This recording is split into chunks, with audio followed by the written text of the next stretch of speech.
根据中国海警局官方公众号发布的消息，4艘菲律宾船只4号擅自进入中国南沙群岛仁爱礁临近海域。中国海警依法对菲方船只进行严正警告、全程跟监、有效规制。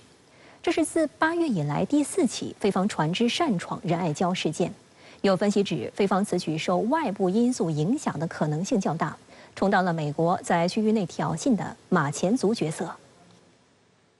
中国海警局新闻发言人甘宇表示，10月4号，菲2艘运补船和2艘海警船未经中国政府允许，擅自进入中国南沙群岛仁爱礁临近海域。中国海警依法对菲船只进行严正警告、全程跟监、有效规制。中国对包括仁爱礁在内的南沙群岛及其附近海域拥有无可争辩的主权，坚决反对菲方向非法坐滩军舰运送违规建材。中国海警将依法在中国管辖海域持续开展维权执法活动。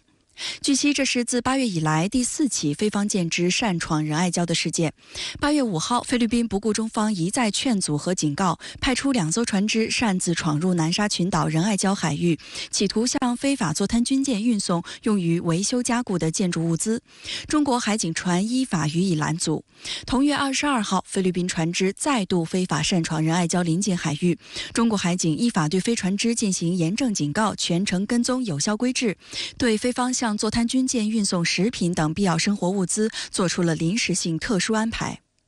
菲律宾海警4409船，我是中国海警21556船。中国对包括仁爱礁在内的南沙群岛及其附近海域拥有无可争辩的主权。我方本着人道主义精神，只允许菲方为非法坐滩的军舰运送物资的船只进入，公务船只不得进入。为避免误判，立即向外远离，否则后果自负。9月8号，中国海警局新闻发言人表示，菲律宾2艘运补船和2艘海警船当天未经中国政府允许，擅自进入中国南沙群岛仁爱礁临近海域。中国海警依法对菲船只进行严正警告、全程跟监、有效规制。从中方的角度来讲，我们在仁爱礁问题上已经尽了最大的克制。我们是不希望和菲律宾在这个问题上发生激烈的冲突。我们希望和菲律宾在内的相关东盟国家来磋商南海各方行为准则，是为了服从于大局，南海和平稳定的大局，而不至于让美国的所谓印太战略在南海得逞。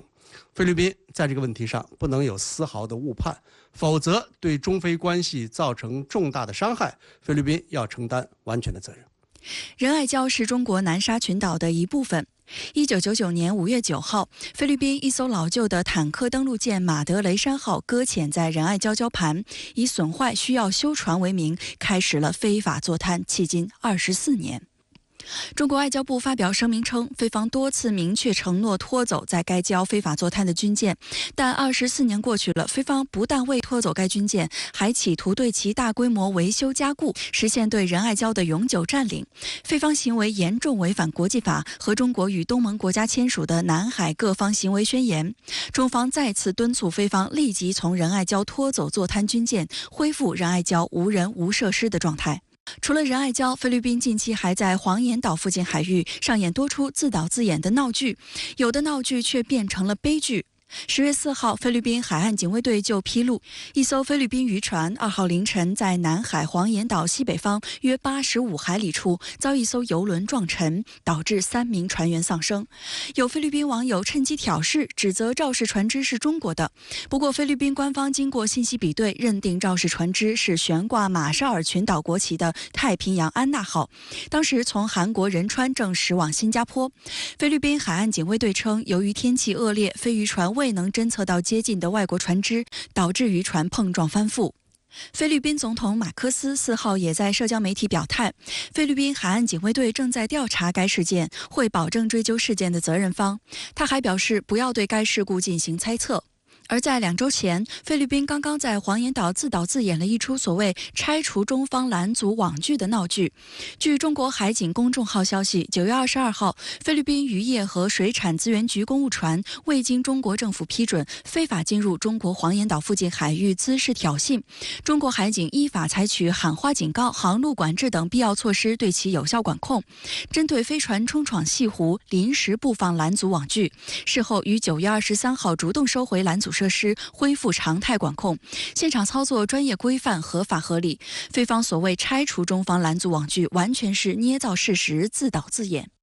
有分析指出，菲律宾在南海问题上如此频繁地进行挑衅十分少见。鉴于其海上力量较弱，菲方这么做受外部因素影响的可能性更大，或是美国怂恿菲方充当挑战中国的马前卒来进行试探。